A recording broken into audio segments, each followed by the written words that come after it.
Thank you all for celebrating with us tonight. I'd like you to meet my wife. The word hit her like a physical blow. Jada was standing in a ballroom filled with South Korea's wealthiest elite, wearing an emerald gown she'd bought specifically for this moment, holding the hand of a man who'd just rewritten their entire relationship without asking her first. His hand trembled in hers. 300 faces turned toward them like flowers following the sun, except there was no warmth in their stares. Only shock, calculation, judgment. Cameras emerged from pockets. Whispers erupted in Korean and English. Across the room, Wife? Min-jun's mother, Did he elegant say in wife? navy silk and diamonds, went this pale real? as death. But Jada was stuck on that one word. Wife. They'd dated in secret for 8 months. He'd asked her to this gala 2 weeks ago, promised he was ready to go public with their relationship. She'd agreed to girlfriend. They'd practiced the introduction. She'd prepared herself for the stares, the whispers, the reality of being one of 3 black people in a room of 300. She had not prepared for this. Min-jun, what the hell are you doing? Her smile frozen in place. His grip on her waist tightened. His voice, when he leaned close, was barely audible. I'm sorry. I'm so sorry. Please, just trust me. Trust him? The man who'd just announced a marriage that didn't exist to everyone who mattered in his world? She wanted to run, to rip her hand from his and walk out of this golden cage of crystal chandeliers and champagne fountains and people who looked at her like she was a fascinating mistake. But Mrs. Park was already moving toward them, the crowd parting like the Red Sea. Her face wasn't angry, it was something worse. Terrified. Resigned. She stopped inches from Jada, but her eyes were locked on her son. Min-jun, what have you done? She said softly, voice shaking. Min-jun's voice cracked. What I should have done a year ago. I'm not hiding anymore. This isn't courage. This is fear, Her sweetheart. words were gentle, devastating. Then she turned to Jada, and there was something unexpected in her eyes. Not hatred, pity. Did you agree to this? Every eye in that ballroom was on her. Every phone was recording. Her answer would be replayed, dissected, judged by millions. Jada met her gaze. Choose honesty over performance. Not exactly. Mrs. Park nodded like she'd expected nothing less. Then we need to talk. All of us. Before we begin, understand that she had no idea what she'd just walked into, or who he was running from. If stories about love, family expectations, and the price of belonging move you, like and subscribe. The private room Mrs. Park led them to was smaller than Jada expected. No grand office, no intimidating mahogany desk. Just a sitting room off the main ballroom with cream walls, silk curtains, and furniture that probably cost more than Jada's entire year's salary. Mrs. Park closed the door. The muffled sounds of the gala, shocked whispers, hurried conversations, the desperate hum of scandal, faded to nothing. She turned to face them. Not angry. Tired. Sit, she said quietly. Jada sat. Min-jun remained standing, his hand still gripping hers like she might evaporate. Min-jun, his mother said, and there was something fragile in her voice.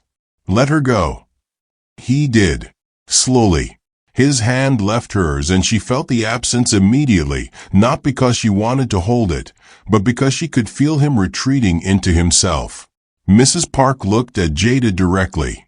I need to ask you something, and I need you to be honest. Did my son tell you he was going to announce you as his wife tonight? No. Did you agree to marry him? No. Mrs. Park closed her eyes briefly. When she opened them, they were wet. Then I'm sorry. I tried to warn him not to do anything rash. I failed. Jada stared at her. This wasn't the ice queen from the museum. This was a mother watching her son self-destruct in real time. I don't understand, Jada said. Why would he? Because he's terrified. Mrs. Park's voice cracked. And terrified men make catastrophic decisions. Min-jun finally spoke, his voice hollow. She was here. Ji-hai was here. The name meant nothing to Jada, but the way he said it, like it tasted like poison, made her stomach drop. Mrs. Park's face went pale.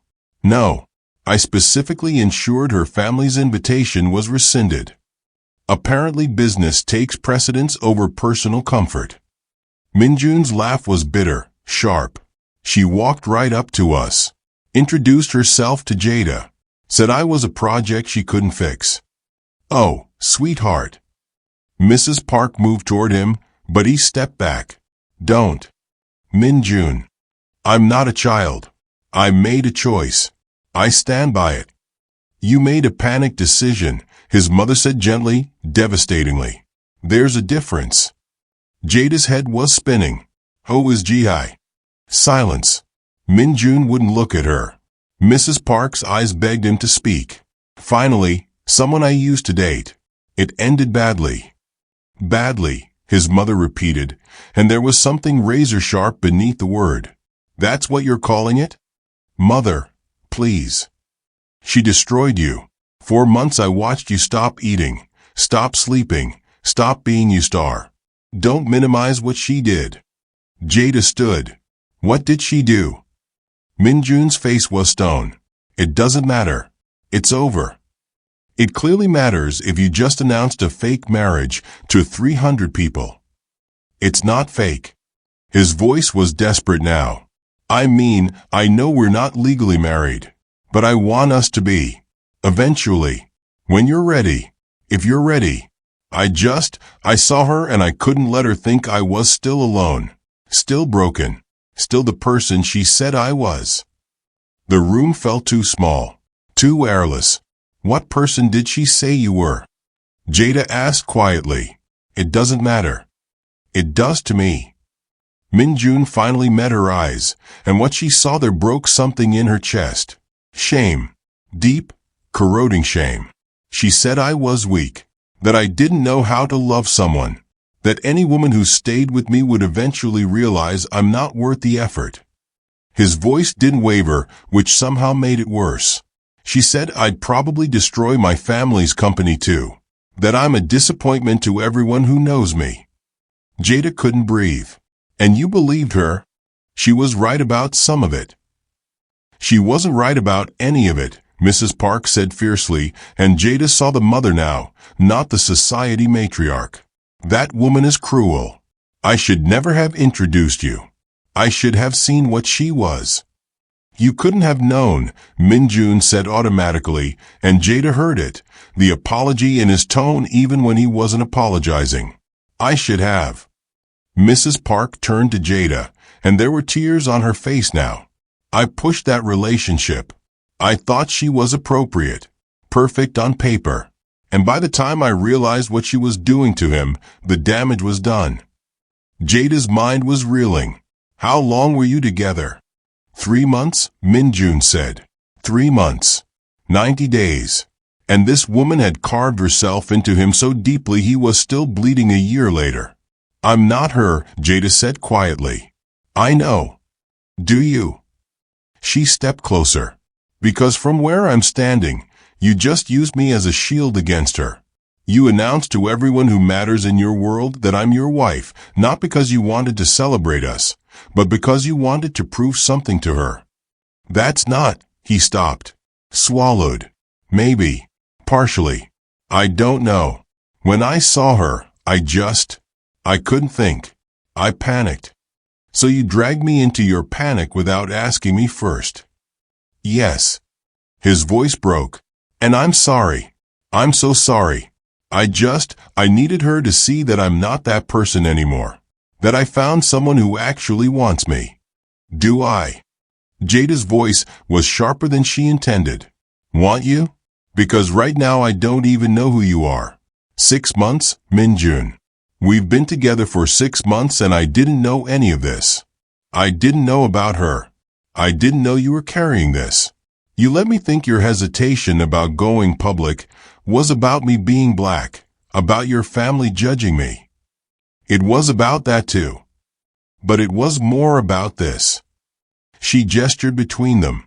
About whatever she did to you. And you didn't tell me. Silence. Mrs. Park moved quietly toward the door. I'll give you privacy. No, Jada said. Stay. Because I need to understand something. She looked at Min-jun's mother. You tested me. At the museum. You weren't just being a protective mother. You were waiting for me to show cruelty. Weren't you? Mrs. Park's eyes widened slightly. Yes. Because of what Ji-hai did. Yes. And when I didn't retaliate, when I stayed calm, you realized I wasn't like her. I realized you might be good for him. But I also realized, she paused. I realized he hadn't told you. About her. About what he's still healing from. And that terrified me. Because you can't love someone you don't fully know. The words landed like stones. Jada looked at Min-jun, really looked at him. The man who apologized for everything. Who flinched when she moved too quickly. Who thanked her excessively for basic kindness. Who sat facing doors in restaurants like he was always planning an escape. She'd noticed all of it. Filed it away as quirks, as cultural differences, as the habits of a private man. She hadn't seen it for what it was. Armor. I need time, Jada said quietly. To think. To process this. Okay. Min-jun's voice was small. But first, you need to go back out there and tell them the truth. His face went white. Jada. You announced a marriage that doesn't exist. To 300 people. With cameras.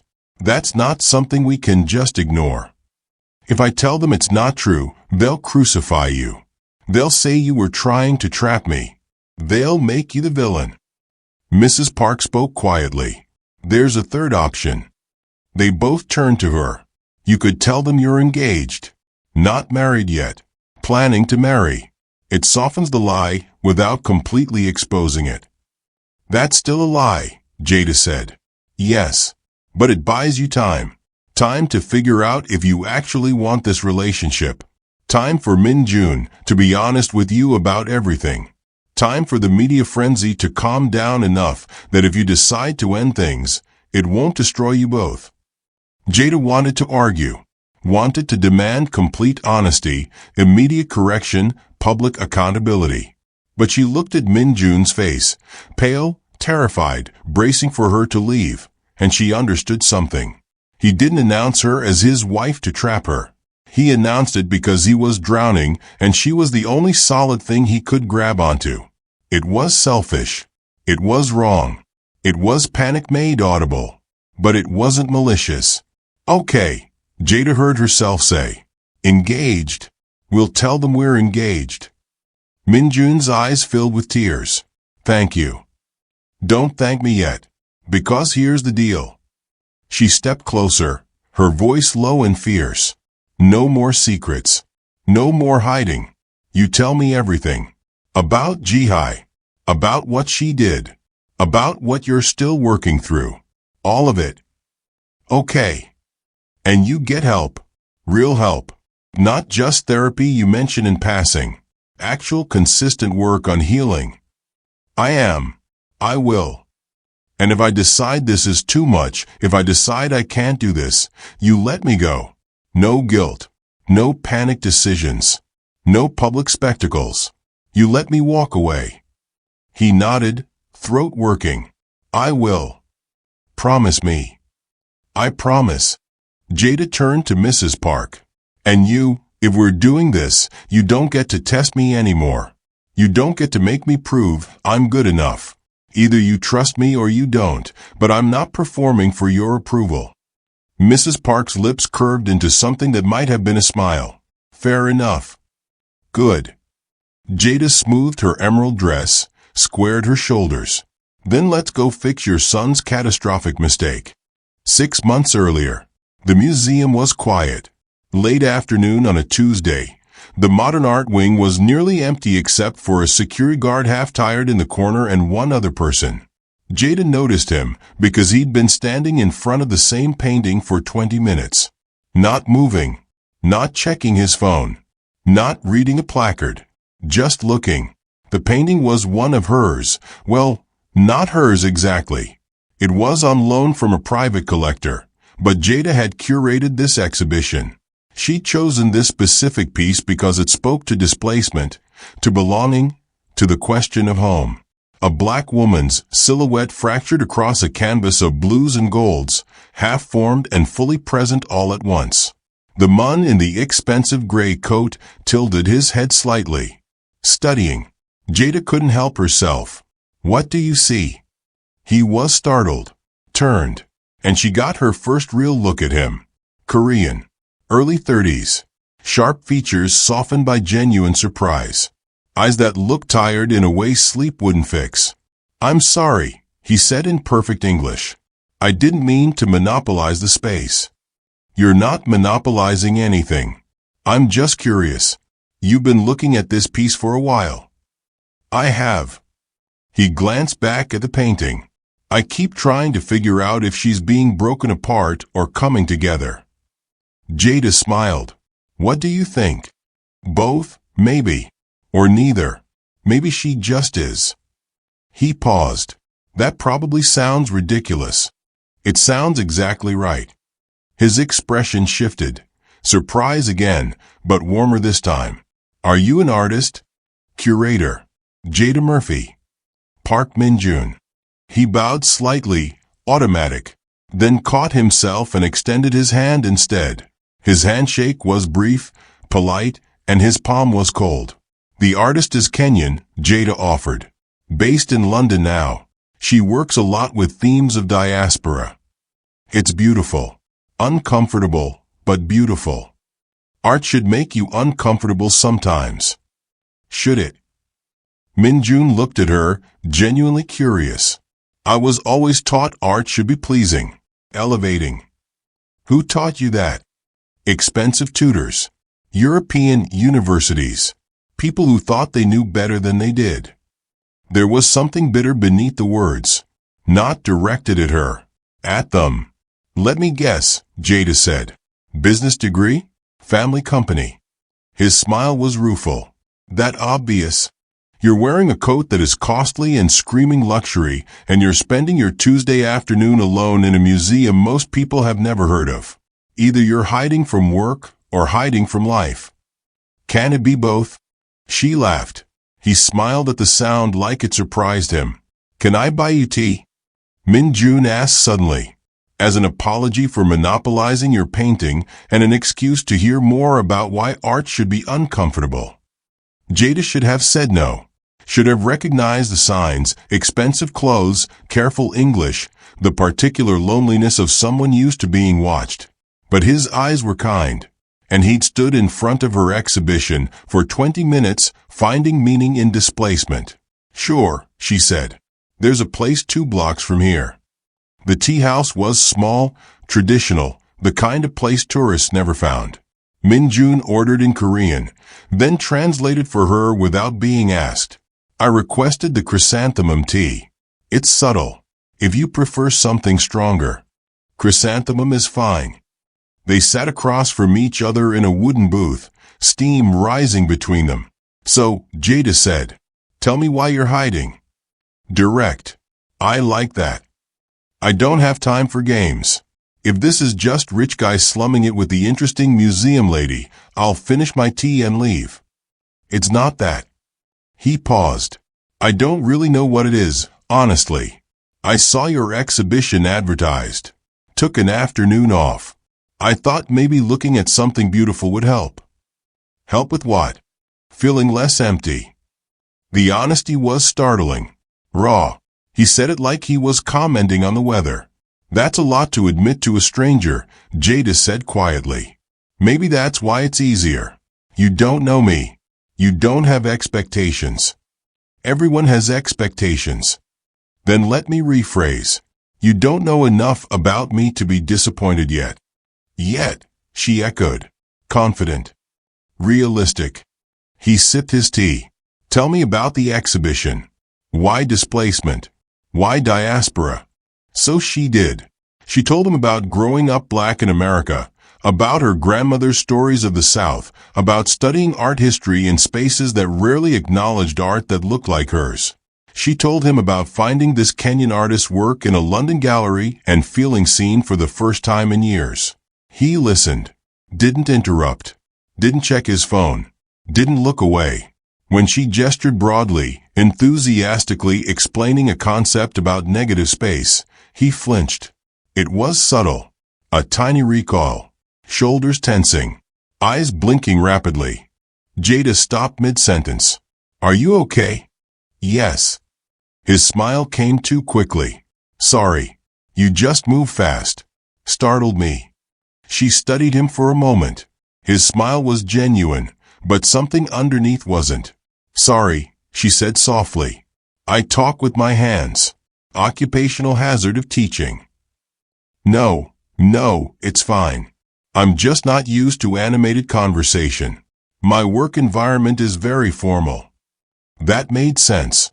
But Jada filed the moment away anyway. When they finally parted outside the tea house, Min-jun bowed slightly. Thank you for your time, he said. Thank you for the conversation. Thank you for being patient with my probably very basic questions about your work. Jada laughed. You thanked me 3 times for having tea with you. He looked embarrassed. Did I? Sorry. Habit. Don't apologize for apologizing. That's probably impossible for me. She smiled. Started to walk away. Jada. He called after her. She turned. Could we do this again? The museum. Or tea. Or both. She should have said no. Should have recognized that a man who flinched at sudden movements and apologized for existing was carrying damage she wasn't equipped to heal. But his eyes were hopeful in a way that made her chest ache. Sure, she said. Give me your number. They fell into a rhythm over the next 2 months. Museums.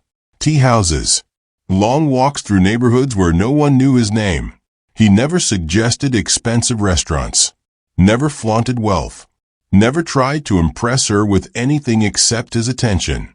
He listened when she talked about her work. Asked questions about her family.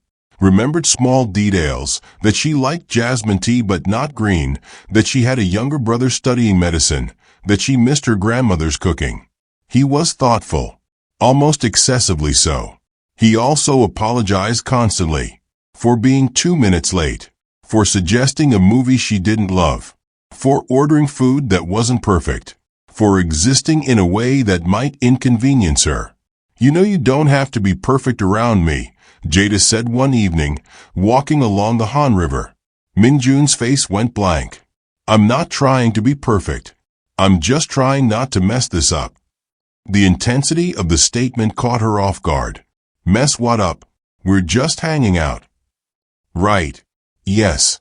Of course. But his hand tightened around hers. Jada let it go. Figured he was just cautious. Careful. The kind of man who'd been hurt before and learned to tread lightly. She didn't realize how deeply the hurt went. Not until she Googled his name 3 months in and found the articles. The photographs. The revelation that Park Min-jun wasn't just comfortable. He was wealthy. Generationally, obscenely wealthy. Heir to Park Industries. 30 years old. Estimated net worth in the hundreds of millions. And he'd let her think he was normal. She confronted him that night at his apartment. An apartment she now realized was a penthouse in Gangnam, not the modest place he described. You lied to me. I didn't lie. I just didn't correct your assumptions. That's the same thing. Is it? He looked genuinely confused. You never asked if I had money. I never said I didn't. You let me think you were normal. I am normal. His voice rose slightly. That life isn't me. It's a cage I was born into. So what am I? Your escape? Your rebellion? You're the only real thing in my life. His voice cracked. You're the only person who doesn't make me feel like I'm constantly failing. Jada stopped. Failing at what? He looked away. Everything. Being the right son. The right leader. The right person. Min-jun. The last person I brought into that world. He swallowed hard. She made it very clear I wasn't good enough. For her. For anyone. Who was she? It doesn't matter. She's gone. But her words aren't. What did she say to you? His jaw worked. That I don't know how to love someone. That I don't know how to be a man. That I'll probably destroy everything I touch. He finally met her eyes. So yes, I lied about who I am. Because I wanted you to see me before you saw the failure. You're not a failure. How would you know? You just found out who I really am. Jada stepped closer. I know because I've spent 3 months with you. I've watched you listen to me talk about art for hours. I've seen you help an elderly woman carry groceries. I've watched you apologize to a waiter for a mistake that wasn't yours. She touched his face gently. That's who you are. His eyes filled with tears he wouldn't let fall. I need you to leave, Jada said quietly. Not because I don't care, but because I need to think. He nodded, turned toward her door, then stopped, pulled a small envelope from his jacket and set it on her table. These were my grandmother's, he said quietly. Letters she wrote to my grandfather during the war. She was Korean. He was American. Black American. They weren't allowed to marry for years. Jada stared at the envelope. My family isn't just worried about you being black, Min-jun continued. They're terrified of history repeating. Of me loving someone the world says I shouldn't. Of losing everything because I chose wrong. His voice broke. But you're not wrong. You're the most right thing in my life. And if you'll let me, I'll spend however long it takes proving that to you. He left. Jada stood in her apartment, holding letters from a woman who'd loved to cross impossible lines, and made her decision. The garden behind the hotel was empty except for stone lanterns casting soft shadows across sculpted trees. Jada found Min-jun on a bench, head between his knees, breathing too fast. She knelt in front of him, didn't touch him yet. Just her presence, steady and close. Min-jun, look at me. He lifted his head. His face was pale, eyes unfocused, somewhere she couldn't reach. You're okay. You're safe. I'm here. I can't, his breath hitched. I can't breathe. Yes, you can. Watch me. She demonstrated. Slow inhale through the nose, slower exhale through the mouth.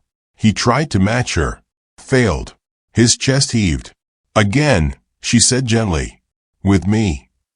This time he managed it. Then again. His breathing gradually steadied, though his hands still trembled. I'm sorry, he gasped. I'm so sorry. Stop apologizing. I ruined everything. You didn't ruin anything. I called you my wife without asking. In front of everyone. His voice cracked. What kind of person does that? A scared one, Jada said quietly. And we'll talk about it later. Right now, just breathe. From the shadows near the garden entrance, a voice, he used to do this with me too. They both turned. Mrs. Park stood framed by an archway, elegant and small in the moonlight. After Ji-hai, she continued, moving closer with measured steps. The panic attacks. They were worse than this. I thought they'd stopped. They had, Min-jun said hoarsely. Until tonight. Until I saw her. Mrs. Park sat on the bench beside her son, back straight, hands folded. But her eyes were wet. I didn't know she'd be here. I tried to have her family's invitation rescinded. But business. She trailed off. I failed you. Again. It's not your fault. It is. She looked at Jada. I invited that poison into his life the first time. And then I tried to do it again. Jada met her gaze evenly, said nothing. Mrs. Park's voice was barely audible. I tested you, harshly. I wanted to see if you'd crack, if you'd show cruelty. Because Ji-hai seemed perfect at first too. accomplished, beautiful, from the right family, and then behind closed doors. She stopped, composed herself. I watched her destroy my son piece by piece. I've been waiting for you to do the same. I won't, Jada said simply. How do I know that? You can't. But he does. Jada looked at Min-jun, who was watching her like she might disappear. And that has to be enough. Mrs. Park's composure finally broke. Tears spilled over, silent and devastating. Do you know what it was like? She whispered. Watching him stop eating, stop sleeping, watching him look at me like I'd betrayed him, and I had. I introduced them. I pushed the relationship. I was so pleased she was appropriate. The last word was bitter, and by the time I realized what she was doing, the damage was done. She turned to Jada fully. When you knelt just now, when he couldn't breathe, you held space for him. You didn't try to fix him. You didn't get angry that he was broken. You just stayed. Her voice cracked. That's how I used to hold him when he was small, before I forgot how. You didn't forget, Min-jun said quietly. You were just scared. I'm still scared. Mrs. Park looked at her son. But I can't keep letting my fear hurt you. She reached into her purse, pulled out a small business card, placed it in Min-jun's trembling hand. Dr. Kim. He specializes in trauma. Korean, so you won't have to explain cultural context. Her voice was thick. I should have given you this a year ago. I should have insisted you talk to someone after Jihai. Instead, I just watched you suffer and hoped you'd get better on your own. Min-jun stared at the card. Mrs. Park stood, smoothed her gown. Before leaving, she turned to Jada. I can't give you my blessing. Not tonight. Maybe not ever. But I can't stop standing in your way. She paused. Your fellowship position has been reinstated. Your advisor will continue supporting you. The museum position is yours if you want it. None of that is contingent on staying with my son. You earned those things. Jada's eyes widened. And if you choose to stay with him, Mrs. Park's voice caught. Don't marry him yet. Let him heal first. Make sure he's choosing you from health, not fear. She walked back toward the ballroom, leaving them in the quiet garden. Min-jun looked at the therapy card in his hand. She's right. About all of it. Yes, Jada agreed. I should have told you about Jihai before tonight. Yes. And I shouldn't have called you my wife without asking. No, you shouldn't have. He finally looked at her. Are you leaving? Do you want me to? No, but I'd understand if you did. This is a lot. I'm a lot. Jada sat beside him on the bench. You're not too much. But Min-jun, I can be your partner. I can support you. But I can't be your therapist. I can't fix what Jihai broke. That's your work to do. I know. He nodded. I'll call Dr. Kim. Tomorrow. I'll do the work. Good. They sat in silence, city sounds muffled by garden walls, lantern light flickering across stone. Whatever did she say to you? Jada said quietly. She was wrong. Was she? He looked at his hands. Look at me tonight. Panic attack in a garden. Called you my wife because I was terrified. Made a spectacle of you because I couldn't handle seeing her. Stop. Jada's voice was firm. Having a panic attack doesn't make you weak. Being traumatized by abuse doesn't make you broken. And making one desperate mistake doesn't mean she was right about you. How do you know? Because I've spent months with you. I've watched you listen to me talk about art for hours without getting bored. I've seen you help strangers without being asked. I've watched you apologize to waiters for mistakes that weren't yours. She touched his face gently. That's who you are. Not the person she said you were. Not the terrified man you were tonight. But someone in between. Someone healing. His eyes filled with tears he'd been holding. I don't deserve you. Then deserve me. Do the work. Go to therapy. Heal. She squeezed his hand. And let me walk beside you while you do. Not as your cure, as your partner. Okay, he whispered. They sat until his breathing was completely steady, until the panic had drained away, leaving only exhaustion. What happens now? He asked. Now you call Dr. Kim tomorrow. We tell everyone we're engaged, not married. We give ourselves time. She smiled slightly. And you buy me dinner. Because I'm starving and that gala food was terrible. He laughed. Actually laughed. Deal. 3 months later, Jada sat in a quiet tea house with Mrs. Park. Not by choice exactly, Mrs. Park had requested the meeting. But civil. Careful. How is he? Mrs. Park asked without preamble. Healing. It's slow, but it's real. Mrs. Park nodded. Sipped her tea. Thank you. For staying. I didn't stay for you. I know. But I'm grateful anyway. They sat in uncomfortable silence. Finally, Mrs. Park spoke again. When he was small, before all the pressure and expectations, he used to bring me flowers from the garden. Weeds, really. Dandelions. But he'd present them like they were roses. Her eyes were distant. I don't remember when I stopped accepting them. When I started correcting him instead of thanking him. Jada said nothing. Jihai took the sun I'd already half broken and finished the job. I can't forgive myself for that. Mrs. Park met Jada's eyes. But I'm trying. The way he's trying. That's all any of us can do. Mrs. Park almost smiled. You're stronger than you look. So are you. It wasn't friendship, but it was a start. 3 months after the gala, Jada defended her dissertation. The room was full, her advisor, committee members, fellow grad students, her aunt who'd flown in from Atlanta. And in the back row, silent and still, Mrs. Park. Jada hadn't invited her. Didn't know she was there until halfway through her presentation, when she glanced up and saw the elegant figure in navy silk. Mrs. Park stayed for the entire defense. Didn't speak.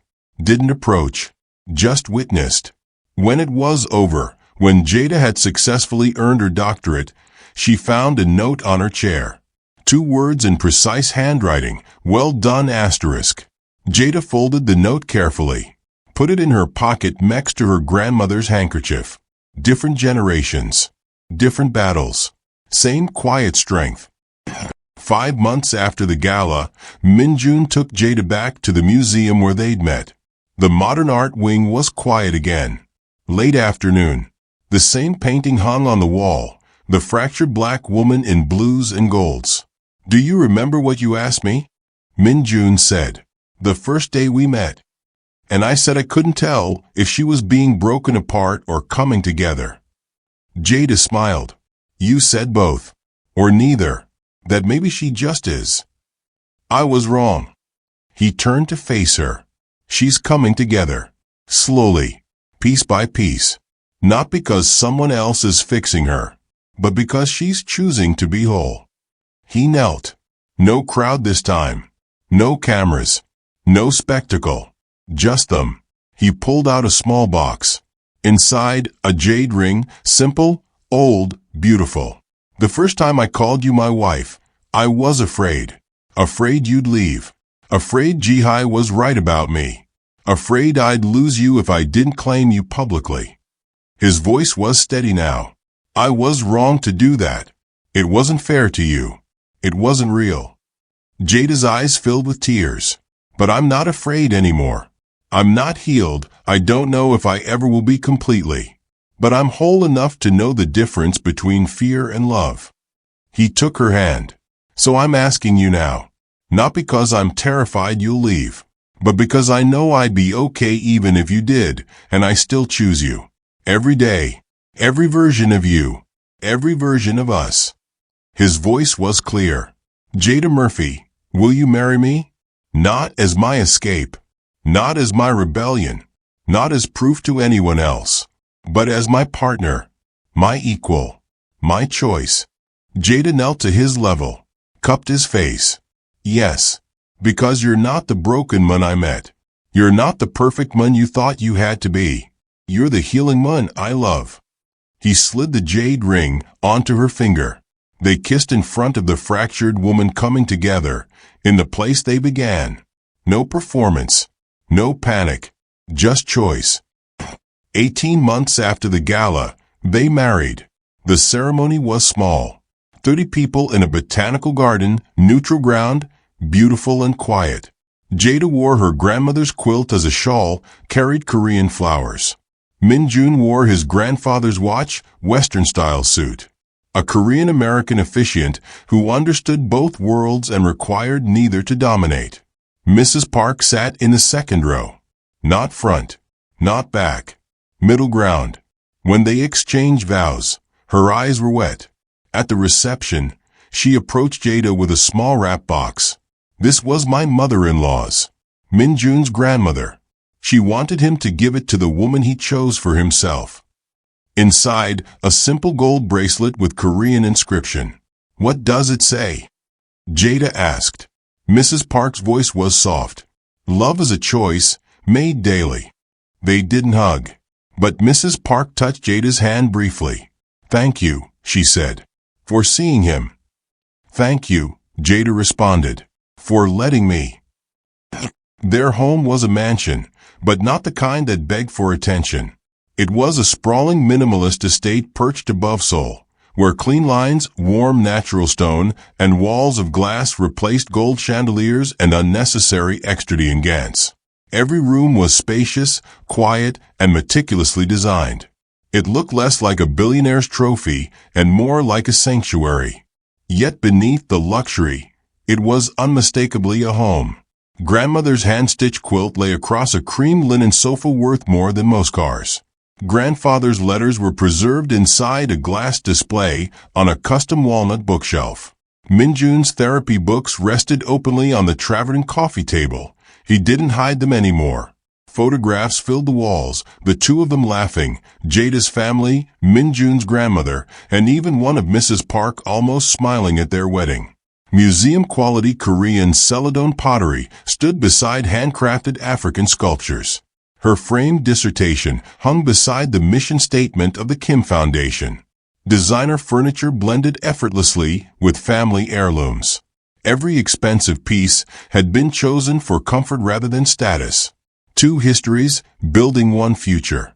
The heart of the house was the expansive chef's kitchen, where marble countertops, brushed oak cabinetry, and floor-to-ceiling windows overlooked a peaceful garden.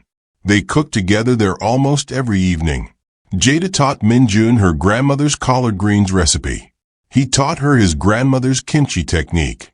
In a house that could have felt impossibly grand, those simple moments made it feel small enough to call home.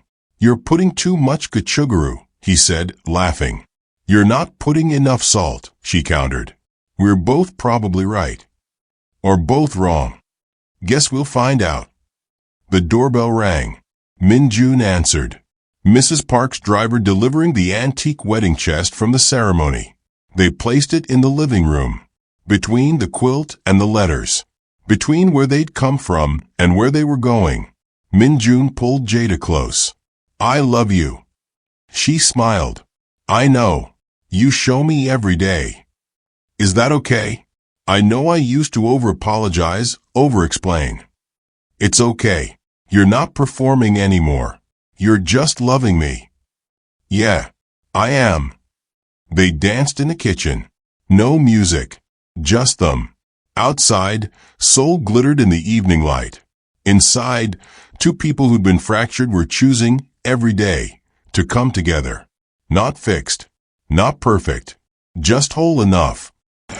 Min-jun said, quietly and certainly. I called her my wife before she agreed. In front of 300 people, in a moment of panic, trying to claim her before she could reject me the way I'd been rejected before. It was wrong. But a year later, in an empty museum, I asked her again. Not from fear. From hope. She said yes. Not to the broken man I was. Not to the perfect man I tried to be. But to the healing man I'm becoming. My mother sent us a wedding chest. My grandmother's jade ring sits on Jada's finger. Her grandmother's quilt covers our couch. We're building something neither of our families expected. Something that doesn't erase where we came from, but doesn't let it define where we're going. Love isn't a declaration. It's not a spectacle. It's Jada teaching me that I'm worth gentleness. It's me learning to ask instead of assume. It's both of us choosing, every morning, to build this life together. I called her my wife too soon once.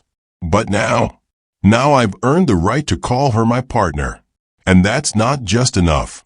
It's everything. Before we go, understand this. Healing from trauma isn't a destination. It's a practice. And love can be a safe space for that practice, but it cannot be the cure. If stories about choosing love from health rather than fear, about mothers learning to let go, and about building belonging instead of demanding it move you, like and subscribe.